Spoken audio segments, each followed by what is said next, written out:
জেলা আমরা যে অবস্থাতে আছি, আমরা ভালো চিকিৎসা পাচ্ছি না, আমরা ভালো চিকিৎসার ব্যবস্থা নিতে পারছি না। একমাত্র আমাদের এই বাংলাদেশের থেকে আমাদের ভোলাদ্বীপ জেলা আলাদা হওয়ার কারণে আমি এই আজকে মানববন্ধনের সবার পক্ষ থেকে আমাদের এই সরকারের প্রতি আহ্বান জানাবো,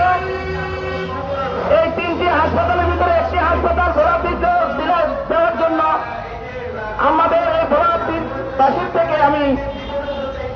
আমার এই সরকারকে আমরা অভিনন্দন জানাবো। একটি কথা হল, আমাদের এই ভোলা যে গ্যাসকে যদি সরকার প্রাধান্য দেয়, যে গ্যাস আমাদের বাংলাদেশের প্রতিটা কাজে আনাচে আছে গ্যাসের প্রয়োজন, আমাদের এই ভোলাকে কমপক্ষে প্রাধান্য দিতে হবে। সরকারের প্রতি আমি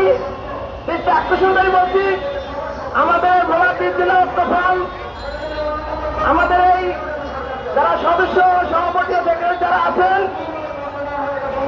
তাদের পক্ষ থেকে আমি আবারও আহ্বান করব